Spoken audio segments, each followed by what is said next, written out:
Hi, folks. VE7CQE, Charlie here with another episode of Ham Talk. Today, let's talk antennas and um, different antennas I've had and what some ideas as that may help you with them. Um, I've had home-built dipoles. I've had multi-band dipole, which on a previous episode I showed you the schematic and how to build it, and it's a fantastic antenna. I've had G5RB, which, contrary to popular belief, is not really an all-band antenna. It is designed as a 20-meter antenna, and to make it work on others, you need an antenna tuner. But because it's not designed for it, that's why it's great on 20, sucks on 80. I've had the optimized G5RB, which is known as the Z0 GSF, which is a really good antenna.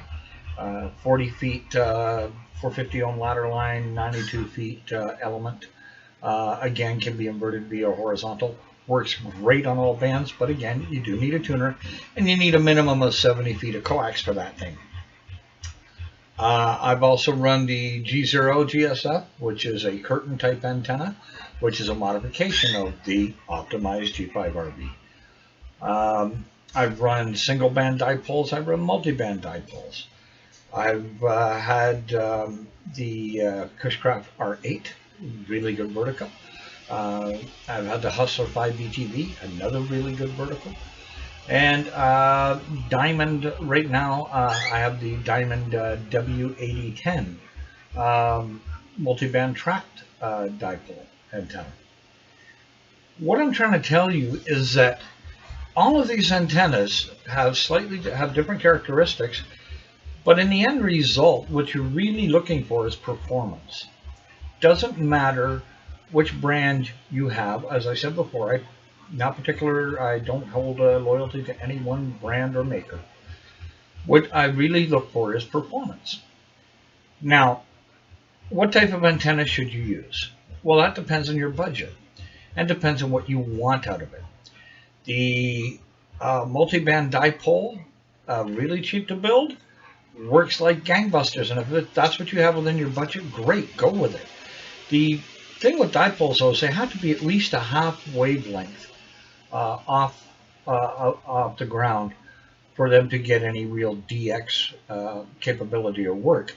If they're lower than that, a lot of your signals going that way, and they work great for NVIS or for short range or local, not so good for DX. That's where verticals come in. A vertical antenna, properly installed, its takeoff angles run anywhere between 13 and 25 degrees to the horizon, which will give you great DX. The problem with verticals is most of them, I would say 95% if not more, require radials, a good radial system. In order to work, your radial is your counterpoise to the vertical.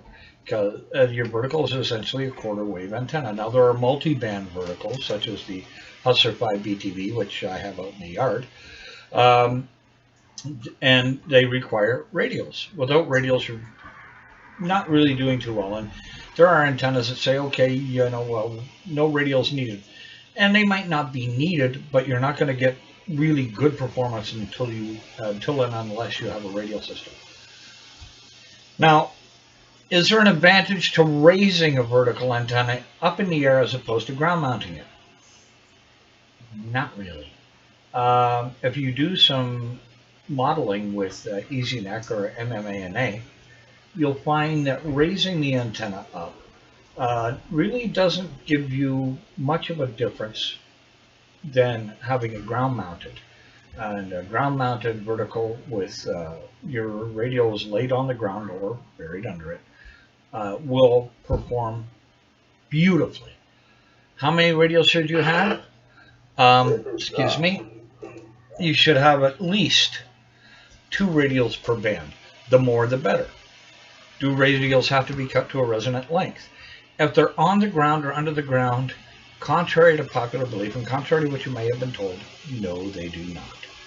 The more radials you have, the better.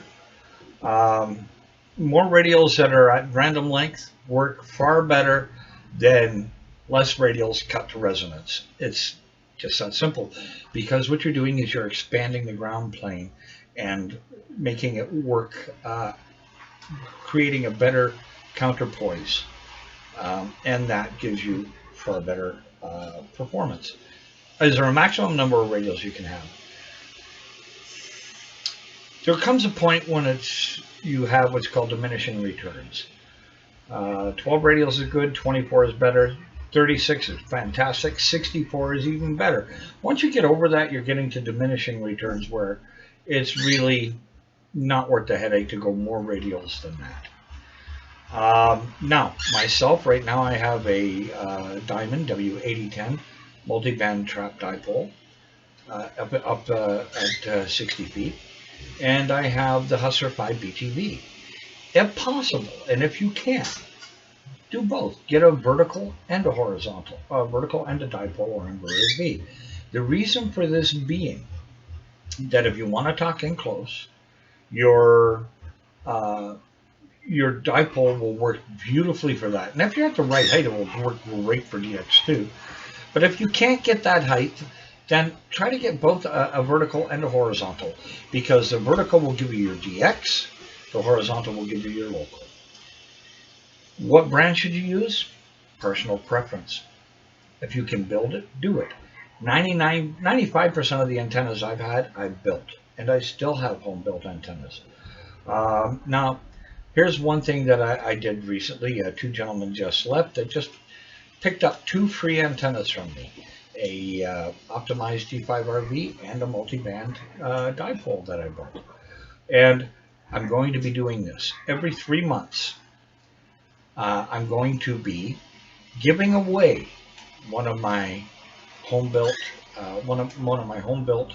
dipole antennas, multi-band dipole antennas, for free. Like my channel, like the show, share it, and let me know. Your like, your share, and you are in for the draw for a free antenna. But again, what it boils down to overall, getting back to this, is personal preference. Use what works for you, but remember, every location is different and every situation is different. So what antenna works best for one might not work for the other. So anyhow, now you know some of the basics. Now you know that really it's up to you, and what you're going to use is entirely personal preference. But find what works for you, enjoy it, have fun, and get out there. Get some wire cutters, get some wire, start building. You're going to find that there's an awful lot of information on the internet on how to build some absolutely kick-ass antennas. And remember, your whole system is only as good as the antenna that you've got out there. 7-3 for now. This is VE7CQE saying have a great day, and we'll see you next time.